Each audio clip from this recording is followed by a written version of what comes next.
Welcome back to the BookEnds YouTube channel. I'm James McGowan. I'm Jessica Faust. Today we are running through our top 6 reasons nonfiction is rejected. Yes. And this could be both at the querying stage and the actual submission stage. Okay, so let's just dive right into it. The first one is probably the most obvious, and I think we've done a bunch of videos on it on YouTube in general, but it's platform. So this is going to be a video where I throw everything at you because this is your realm of expertise. I prefer when it's all on you, but okay. Yeah, it's funny because platform is the biggest reason we reject something, but I don't know that that's always obvious to authors. And the reason I say that is because I'm amazed how many authors in their query letters include nothing about their platform. So, and we have talked about this. We've talked about nonfiction. We've talked about platform. We've talked about it in videos, and you can definitely find it on the blog as well. But your platform is not just your author bio, and it's not just your credentials. You could be a PhD, the CEO of a company, an MD, and those are your credentials, but that is not your platform. Your platform is what makes you recognizable to the reading public before you've written your book.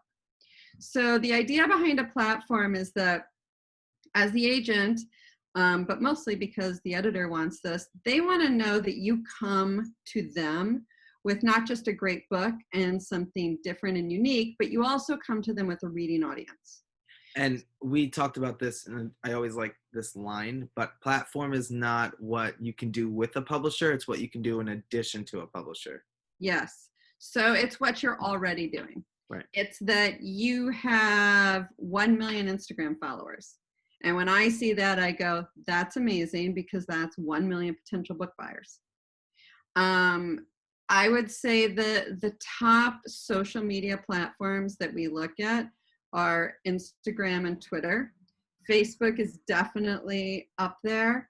LinkedIn, not as much. So if the majority or all of your platform and social media presence is on LinkedIn, I would definitely try to diversify and get on one of the other main ones: Facebook, Twitter, Instagram. Am I missing any? Those are the biggies, right? YouTube, sorry, duh, YouTube. Here we are. A big platform, lots of subscribers on YouTube, also a huge difference. So that's what makes the platform. And like I said, the idea is that if you have 1 million followers, 10,000, the second thing that makes your platform are workshops. So you might not have a huge social media presence, but you might be regularly getting asked to speak. And if you're getting asked to speak to, 2,000, 3,000, 10,000, 15,000 people at a time, that is an audience for your book, yeah. Especially if the publisher can work to sell 15,000 copies to all of those people at each speaking engagement. Right, and that's not an avenue of marketing that the publisher is typically doing. So for you, it's in addition to. Yeah. So when you're doing your query letter, I look first at the idea, and then the second thing I look for is that platform. I'm not necessarily looking at your credentials, although they matter, especially if you're writing a medical book. I'm going to want you to be some sort of MD. Yes, have a science background. Helpful. But I'm really looking at the platform. And I do try to point this out. If I'm rejecting you because your platform isn't big on that, whether it's a query letter or on the proposal itself, I will try to tell you that.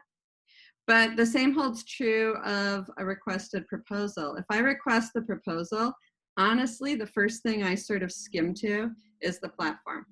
Because if you don't have any platform, it's going to be nearly impossible for me to sell that book. So that's the first reason I may reject something. Well, our next 2 reasons are actually going to spin off of something you just talked about, the idea. So the second really, but the first of those 2 reasons is the idea is not different enough. Yeah, and I think this is, tied with platform, probably. More than 1 or 2. It's probably 1 and 1 and 2 and 2. It's so self-explanatory, and I think it's common across all of publishing. It's just the idea doesn't stand out enough, or it's been done a couple times and it's not unique right now. Yeah, and I think it's fair to say that everything's been done. Every idea has been done. So it's, what do you bring to the table that makes it different? What about your book on social media marketing? Is different from every other book. And, I like to use this a lot. You Are a Badass by Jen Sincero. That is often my go-to example book. But the truth is, her book is more or less a collection of other people's ideas. But she puts her own spin on it. She uses, what she sort of did is became a badass herself by reading all of these other books. And then she created her own ideas from the book, and that's what You Are a Badass came. But let's face it, that's a great title. Yeah. Who doesn't want to be a badass? And it was probably one of the first of the trend of title swear words. The abrasive titling phase. Yes. So I think that was what, her ideas aren't necessarily all that different from a lot of other books I read, but she came at it with such a great spin that the idea made it stand out and different.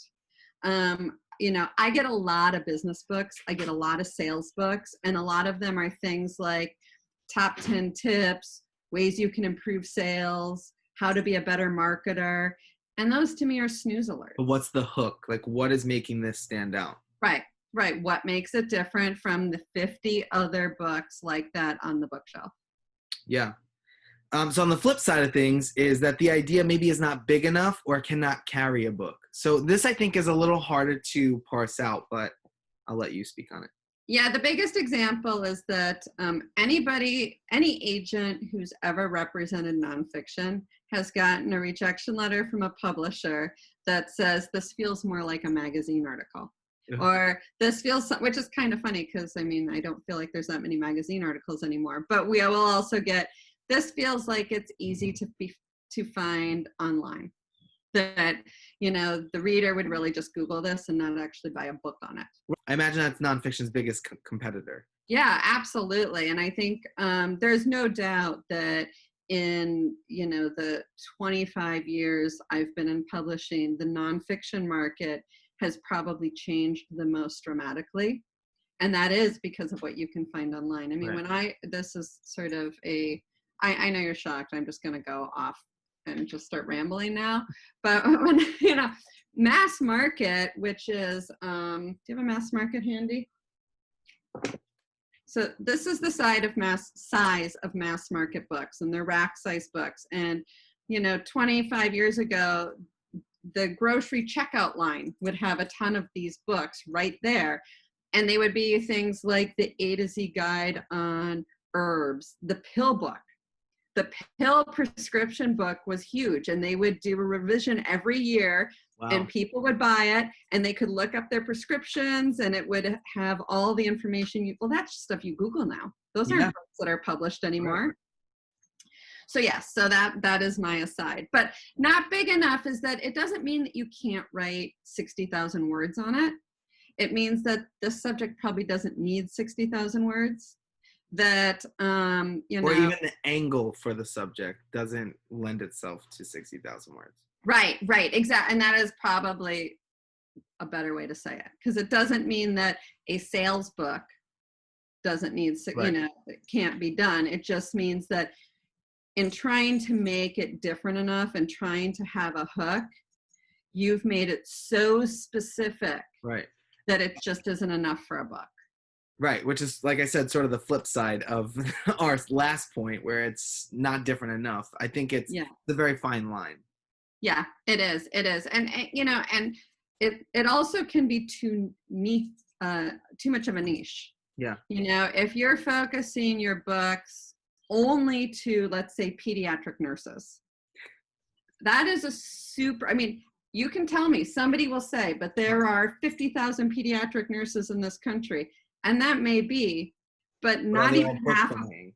Right, not even half of them are going to buy the book, maybe a quarter of them.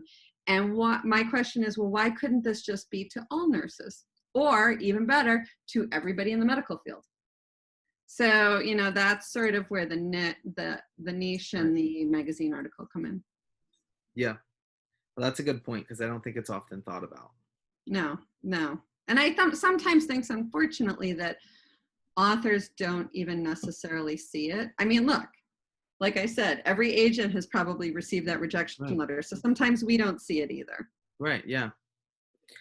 So our fourth one is that it might just be outside of our area of interest, which is not much to argue there. So nonfiction has, I think nonfiction is particularly unique because it has to be subject matter that grabs you. Like you've got to be interested in what this author is talking about, at least on a base level. And if it's not there.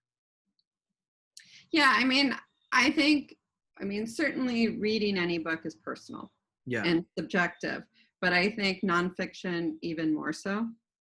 And we see this in BookEnds, and I'm sure that you can see it among, reading groups or friend groups. Yeah. I read a lot of business books and leadership books.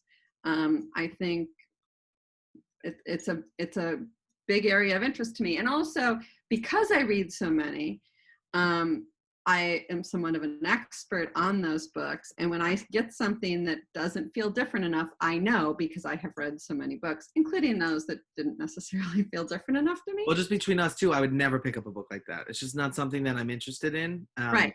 And that I could eat, well, for nonfiction for me in general, it's like I really have to be engaged in the topic. So right. I can't be invested in a leadership book like you are.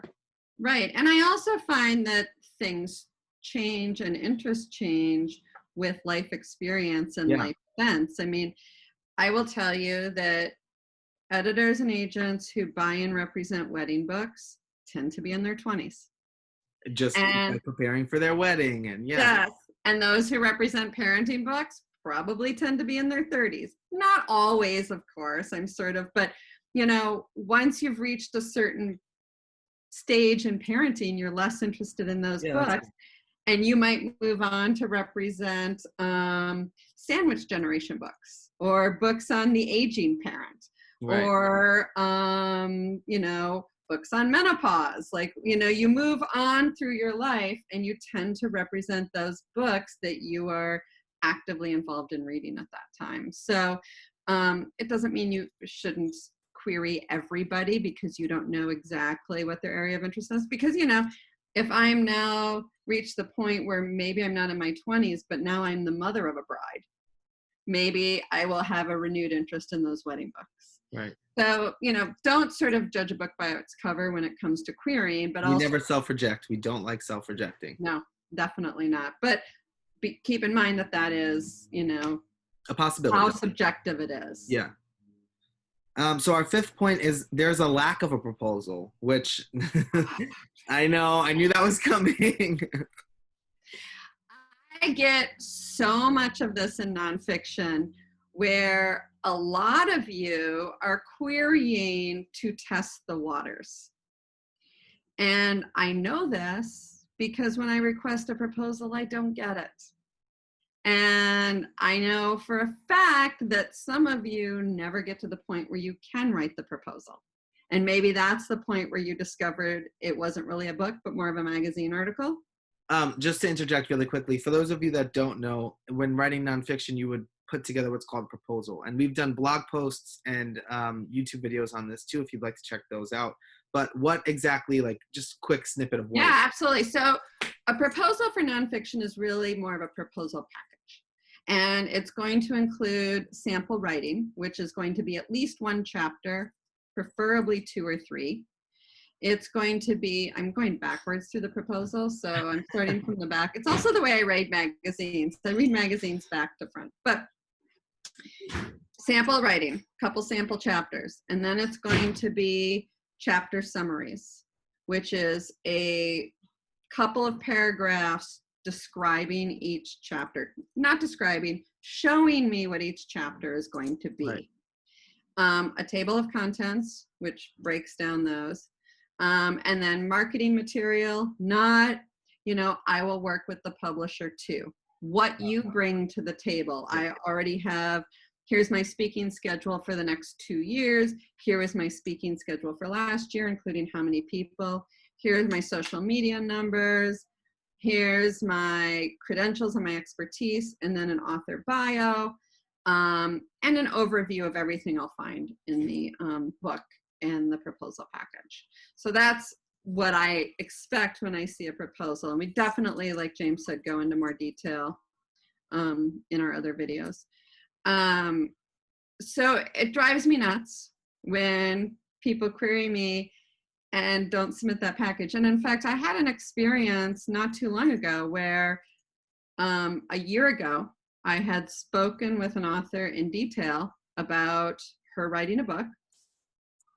She just never did the proposal, never sort of got into it, and contacted me recently because current events have made what we discussed much more relevant, and said, I'm getting ready to get started on that book. And I said, well, in the meantime, I have actually taken on somebody else who had a proposal and sold the book. So it's kind of too late. So if you're writing something relevant, you got to have that proposal, because without it, I can't send anything to publishers, and I have nothing to evaluate you on. But also, you know, if you want to test the waters, the only real way to know if it's a book you can do and is viable is to really get in there and outline it. And we're not asking for much. You know, nonfiction writers are really lucky. They don't have to write the whole book unless you're writing a memoir. But you usually don't have to write a whole book. So it does give you time to work on your writing and shape the overall organization of the book, so that you have a very clear vision of what that book will be when you're querying. Yeah. And our last point actually is the writing. It's still gotta be there. It matters. Yep. It absolutely matters. And if you're somebody with a great idea and you have the credentials and you have the platform, but you don't feel like you have the writing chops, you can absolutely work with an agent to help find a writer. There are definitely services that you can hire editors and writers, but the writing matters. And there are definitely times when I've taken on projects that needed work organizationally, but the idea was there and the writing was there, so I knew it was somebody I could work with. If the writing isn't there, then the idea and the platform have to be really elevated, because I know that we're going to have a lot of work ahead of us, especially if you're not willing to work with somebody else on it. Right. So I think this was a great video. I think it's a good little checklist sort of for nonfiction authors to work off of. We hope it was helpful. If there's any questions about nonfiction at all, we'd love to do more videos on it, I think. So don't hesitate to put them in the comments below. Yep, and we'll talk to you soon. I'll look forward to seeing your proposal.